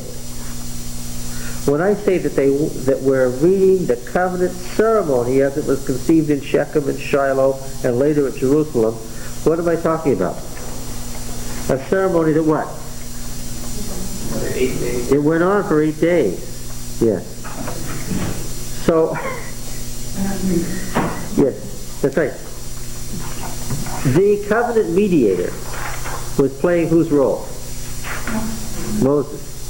He didn't get up there and start at chapter 5 and keep speaking all the way to chapter 30. What was there? There were different sections about the importance of the covenant every day. What did they occupy other parts of the day with? What?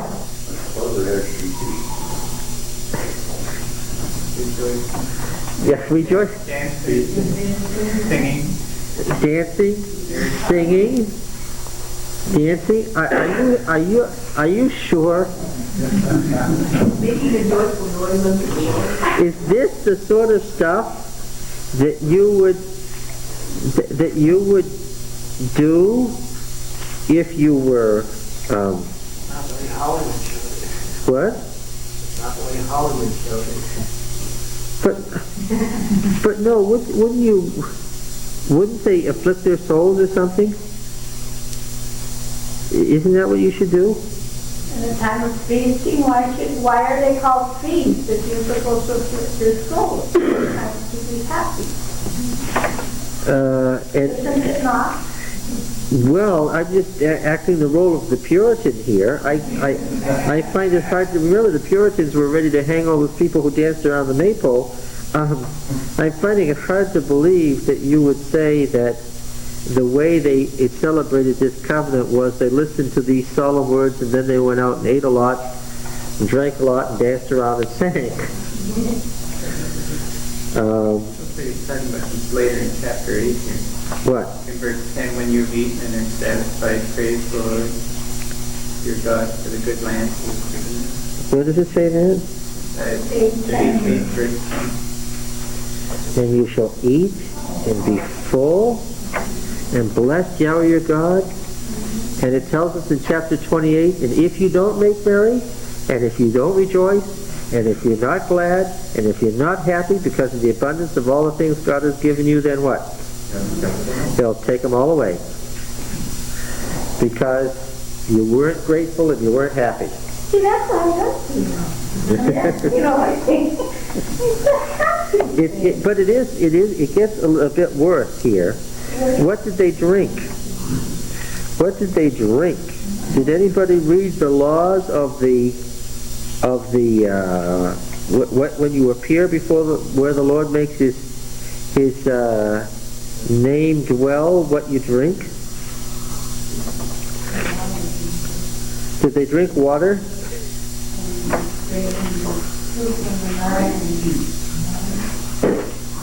In more than one place that we're going to come to, what were you to drink in these feasts? Wine and strong drink. What is strong drink? The phrase. What? Well, of course, the wine was fermented because. Whiskey. You say it was any fermented drink made from grain. And wine was the word for any fermented drink made from fruit. And yeah, you've all heard of peach wine, right? Fake wine, yeah, sure. Oh, yeah.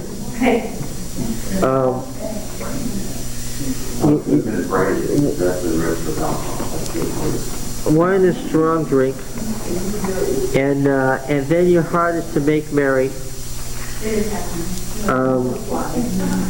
What else were you to do? It's awful. What else were you to do?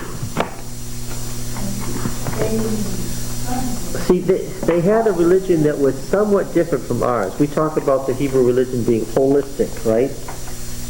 Body, mind, and soul, right? We say that the Hebrew religion encompassed every part of the being. Now we're Adventists. We know that the spirit and the body and the soul are all aspects of one being, right? And we know that they're never separable, don't we? But we're also Westerners. We're also Greeks. And as much as we know that that's the Hebrew religion, what do? We separate them. We castigate the body on the Sabbath. What are all these injunctions? And we're going to see them in the laws. And I want to make you aware of them now. What are all these injunctions about being fruitful and multiplying doing in the laws about the feast? Yes.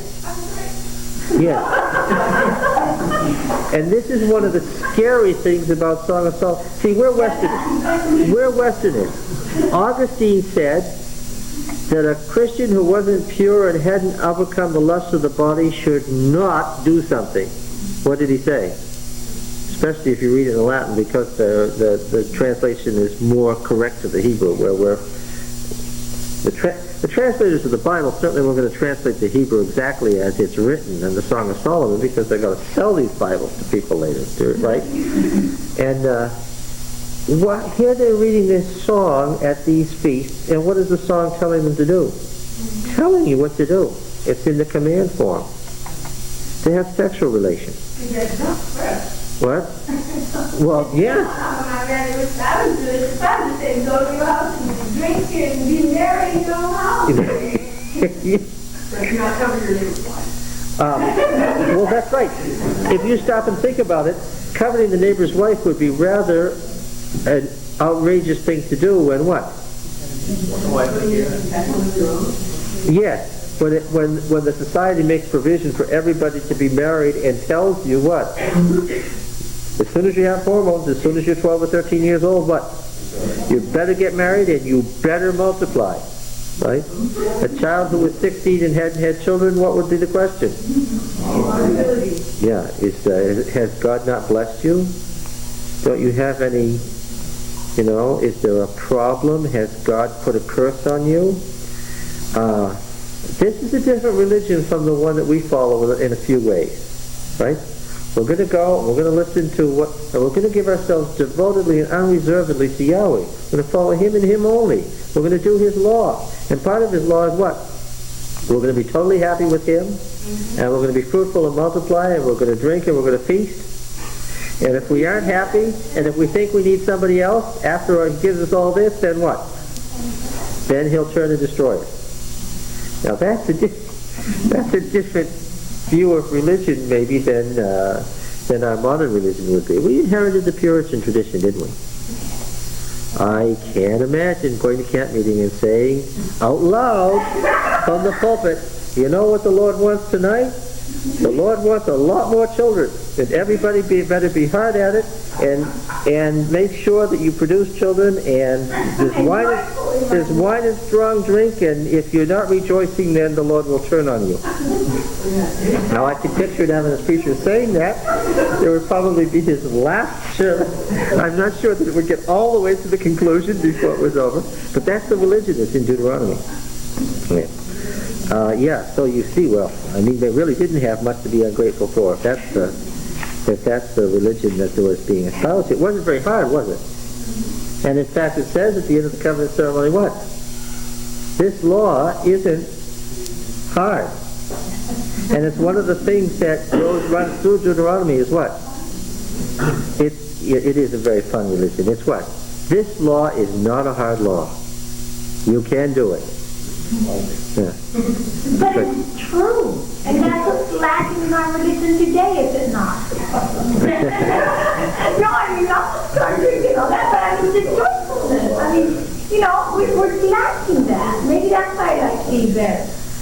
We're just so, downright serious about it. Well, that's true. We might be more joyful if we got drunk and we sang and danced. And I don't follow the Lord Himself, and I don't think it's so much that we don't do it. It's just that we're so many people than they were, and some of these things do happen. There's just more. What?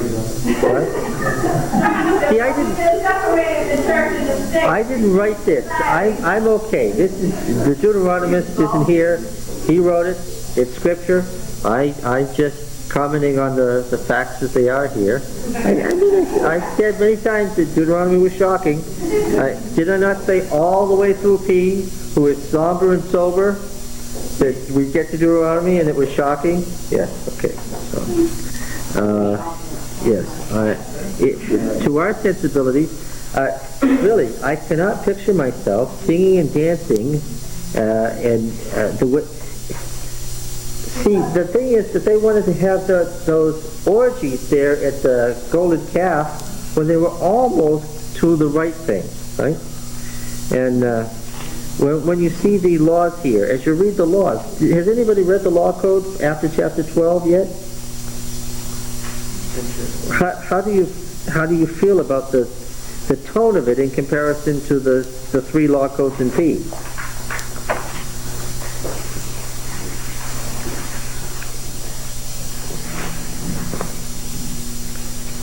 How does it read in comparison to the laws in P? You're free to kill and eat your animals, Oh. Eat as many as the Lord gives you. Eat, drink, and be merry. It's amazing how he treats the law of blood that we saw in Leviticus. He just abrogates it. Says, don't worry about that at all. Yeah. Okay, now, chapter His big warning is, should you not enjoy the cities filled with goodly things? No, you should enjoy them. Should you enjoy the cisterns that somebody hewed out? Should you enjoy the vineyards that somebody else planted? Should you enjoy the orchards that somebody else? Yeah, you should enjoy them. Just don't what? Well, don't forget Yahweh when you get all that.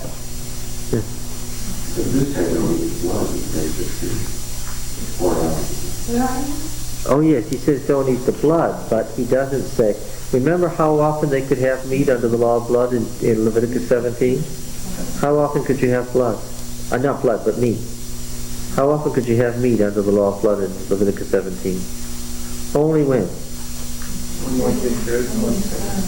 Oh, don't say Jerusalem. When you went to wherever the sanctuary was to make an offering once a year.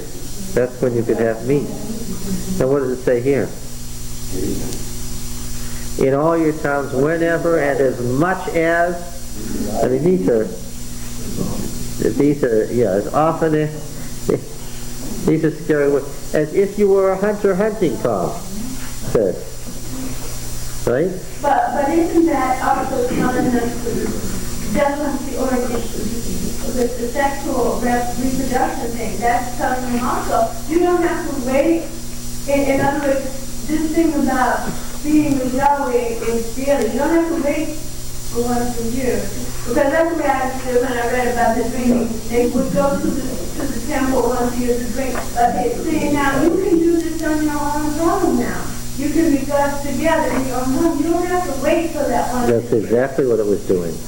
It was spreading out the religion because of a very obvious thing. What is the danger of the great law of Deuteronomy? What is the great law of Deuteronomy? What great change does it make? Only one place to worship. Only one place to worship. Now, what is the danger? I can understand why they had only one place to worship. It was to get rid of every high hill and every green tree, so that they wouldn't be making their cult places where the old Canaanite cult places were. Okay, that's good. Now we're going to not have worship at all those fertility sites. We're going to have one place where Yahweh makes his name to dwell. But what's the great danger? If you live away from that site, what has just happened to your life? It has become secularized. Why? Because you don't have a place of worship anymore. Now, Deuteronomy corrects that. A lot of the things that could be done only at the central sanctuary are now what? When we read through the code, are now permissible in those places. So the fact you can have corporate worship where? In your town. The only thing you can't do is you can't have fertility rites and you can't sacrifice. Because sacrifice should only be at Yahweh's altar. But that's okay. Why? Because you'll go there how often? 3 times in the year. When the work is done, between the harvest. All right. So it's 8:1. All the commandment which I command you this day, you shall be careful to do, that you may live. Now this is another, how do we get onto this? By pointing out that there were days in these covenant ceremonies. And these sub-sermons are days when different issues are treated in the sermon. The normal covenant ceremony was how long? 8 days. How do we get 8 days? The Sabbath, and you end with the Sabbath, you observe both Sabbaths, you got 8 days. To be careful to do, that you may live and multiply and go in and possess the land which Yahweh swore to give to your fathers. And you shall remember all the ways which Yahweh your God has led you these 40 years in the wilderness, that he might humble you, testing you to know what was in your heart, whether you would keep his commandments or not.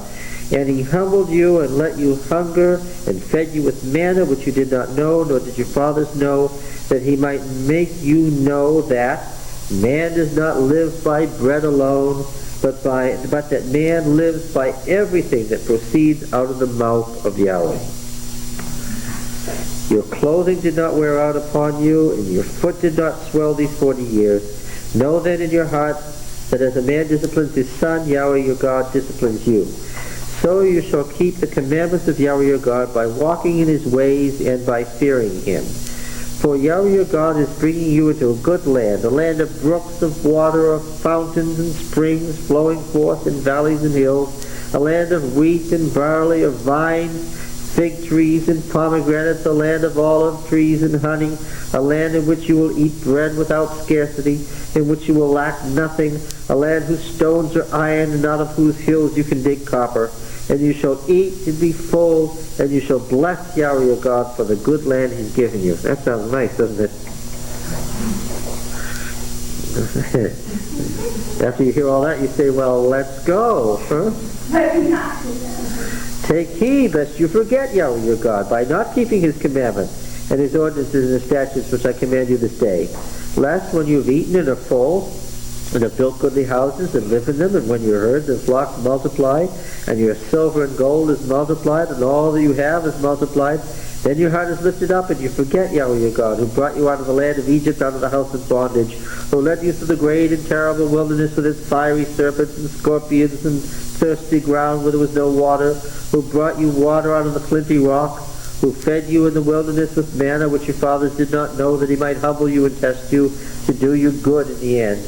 Beware lest you say in your heart, my power and the might of my hand have gotten me this wealth. You shall remember Yahweh your God, for it is he who gives you power to get wealth, that he may confirm his covenant which he swore to your fathers as at this day. And then there are two verses that are generally agreed to be DTR2 that are about the what event? The exile, of course. Now, chapter 9, verse 1. Hear, O Israel, you are to pass over the Jordan this day, to go in to dispossess nations greater and mightier than yourself, great cities fortified to heaven, a people great and tall, the sons of the Anakim, whom you know and whom you have heard it said, who can stand before the sons of Anak? Know therefore this day that he who goes over before you as a devouring fire is Yahweh your God. He will destroy them and subdue them before you, and so you shall drive them out and make them perish quickly, as Yahweh has promised you. Do not say in your heart after Yahweh your God has thrust them out before you, it is because of my righteousness that Yahweh has brought me in to possess the land, whereas it is because of the wickedness of these nations that Yahweh is driving them out before you. Not because of your righteousness or the uprightness of your heart are you going in to possess their land, but because of the wickedness of these nations Yahweh your God is driving them out from before you, that he may confirm the word which he swore to the fathers, to Abraham, to Isaac, and to Jacob.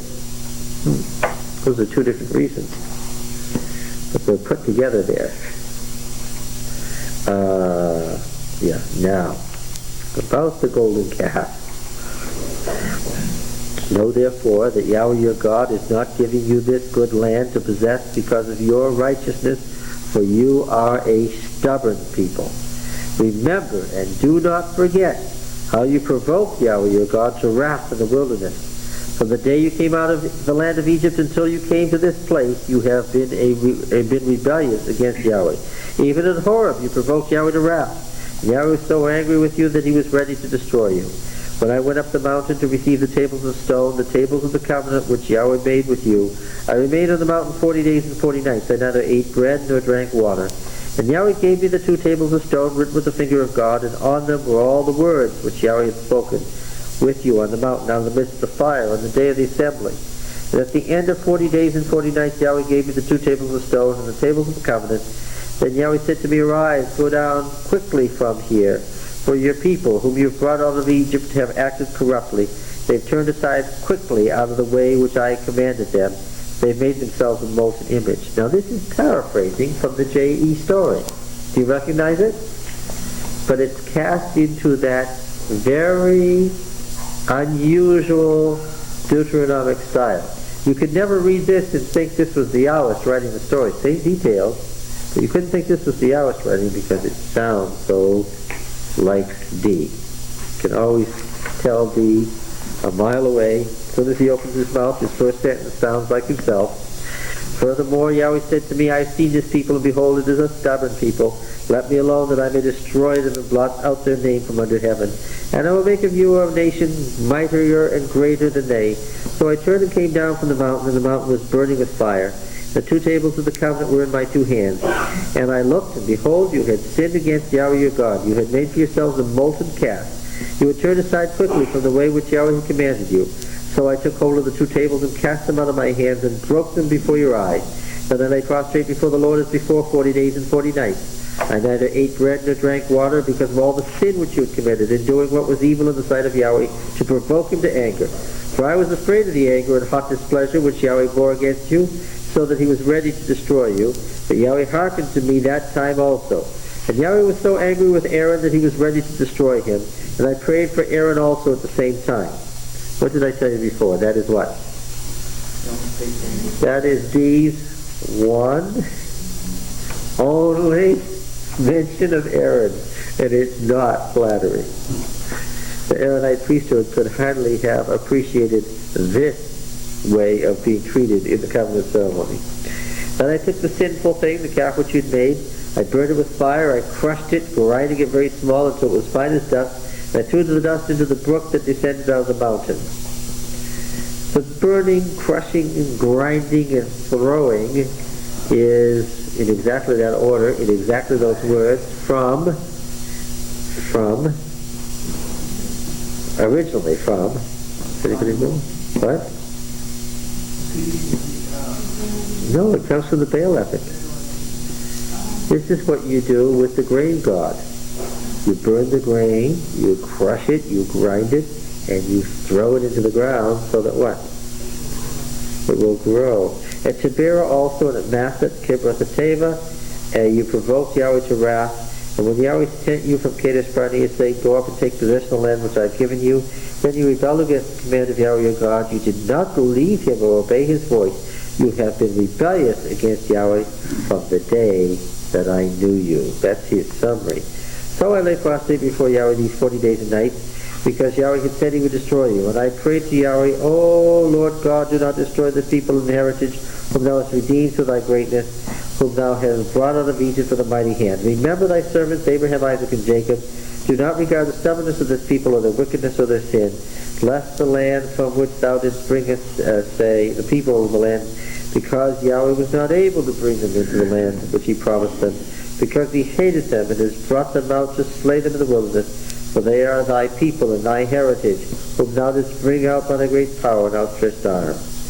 And Yahweh said to me, hew 2 tables of stone like the first. Come up to me in the mountain, and make an ark of wood, and I'll write on the tables the words that were the first tables which you broke, and you shall put them in the ark.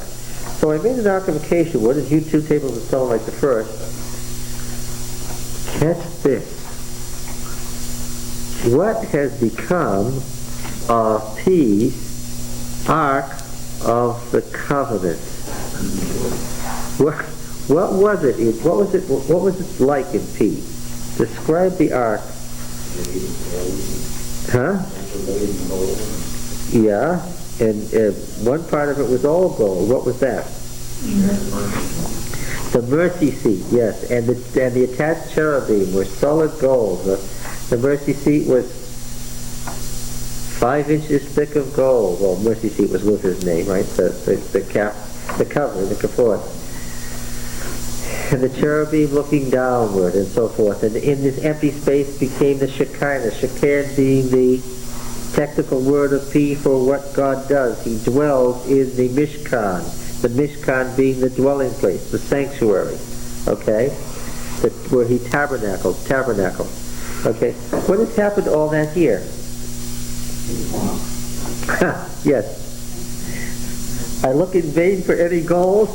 I don't find any cherubim. I don't even have a mercy seat for Luther to teach Romans out of Deuteronomy for. What do I have here? I have a simple little wooden box. Yeah. And what do I have were all the other implements? Along with the ark, what else do I have? Well, the ark was needed to be housed, so what else did I have? Yes, I had I had the $150 million tabernacle, right? With its 85 tons of gold and so forth. And what has happened to all that in D? Turned into an orange tree. Yes, that's just about the proper way to say it. Did you all hear what he said?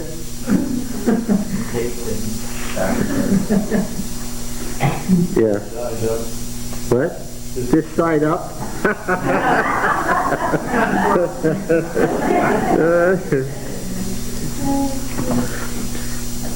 Let us remember now, what sort of places did the Mushite priesthood have?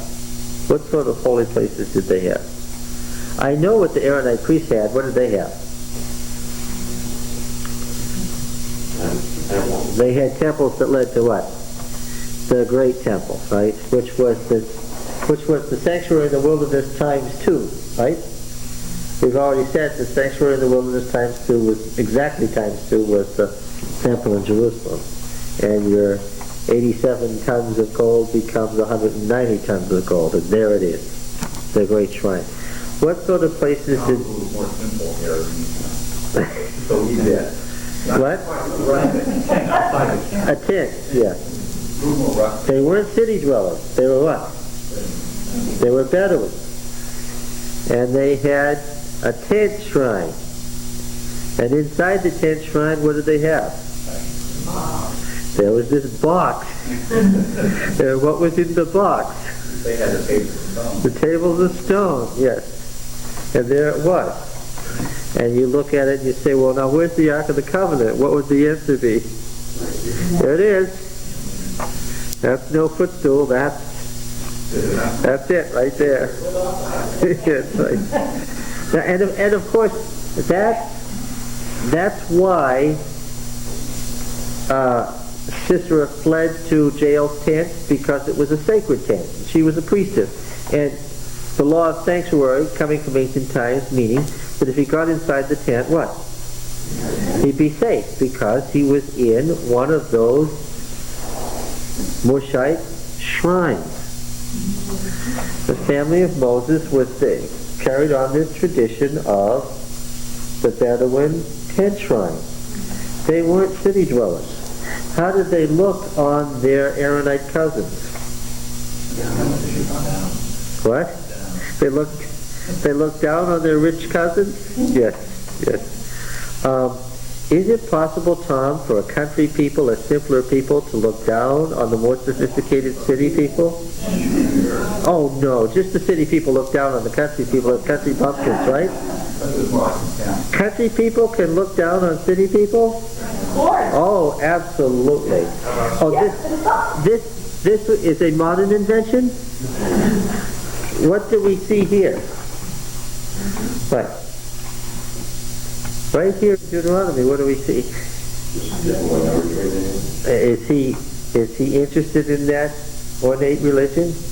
Now this is a religion that's much more, what sort of religion do you get? It's agrarian, the people come 3 times a year on the agrarian cycle. What sort of religion is this? They go to the local tent shrine where the Lord made his name dwell?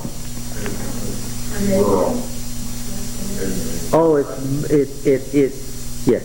Not only are we talking about the struggle between the Aaronite and Mushite priesthood, we are also talking about the struggle between city and country. But see, that's why they would say, go and be merry, drink and eat, because in the country we know how to do that. In the city, you're always worried about how much money you're going to use. In the country, we work hard and then we be merry. At the harvest, yes. And, well, so what you're saying is you like this religion better than the city religion of P? Of course. I never had the impression before that there was such a vast territory with these 2 different kinds of religions. It was, because remember that most people lived and died within 50 miles of the place they were born. And you inherited the land that was yours. To walk the 150 miles, well, a lot of people didn't do it unless they were in the army. How far away, say, was Shiloh from Jerusalem? What is it, about 40 miles? On foot, how long is that? Yeah, for normal feet, a couple. Well, 3 miles an hour. Yeah, a couple of days. 40 miles? Yeah, 20 miles a day is a good walk, but that's normal. Yeah, I think so too.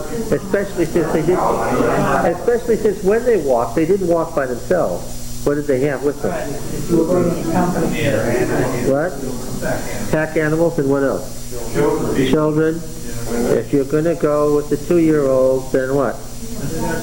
Yeah, it's not going to be a fast journey. Now, if you think, well, Jerusalem was a good 2 days away of hard driving when you're going with everybody, then how far is something 2 days away in our culture? Yeah, but the point is that in 2 days I can be in Antarctica, or I can be to Kathmandu. I can get to the Himalayas in 2 days. I can get to central China in 2 days. 2 days is what? That's as far as you can go today. After 2 days, you've got to turn around and come back because you've gone as far as you can go. So when you think of over the mountain, 10 miles away, could be a lifetime away in the ancient world. And also, over the mountain 10 miles away on the side road, not only did you not get the influx of all the cultures, the army went where? The army went down the road to do what? To attack the city. And what happened to you? No, you missed the whole war. Why? Did they care about you and your tent? Well, that's possible. That's possible if you had a great harvest. The point is that in Deuteronomy we see a whole different level of culture than you see in peace. And you can see it in the ornateness too, in some of these laws. How ornate do you need to know how to keep the Feast of Unleavened Bread? P's going to tell me you need this many cows and this many oxen. You need this many male sheep and this many female sheep on the first day. On the second day you need, right? You remember reading this? Right? Yes, right? Well, of course you're talking about a city culture that's wealthy. What is D going to tell us about that? Bring an offering from your flock. Go to the place where the Lord will make his name dwell. Kill the animal, eat it with the Levite, and rejoice. But do we flay the skin? Does the priest get the skin, or do I get the skin? Do we cut off the hind parts with the liver, or not? That's in P, isn't it? What happens to the gallbladder is a big deal in Leviticus. What happens to the gallbladder in Deuteronomy? The gallbladder? Yeah. You think of that too simple, because the gallbladder would be removed and they would eat that animal. It would be too good to eat. I know, but see, in Deuteronomy, they don't care. It's not mentioned. In Leviticus, it's described every time. In Deuteronomy, they don't In Deuteronomy, exactly.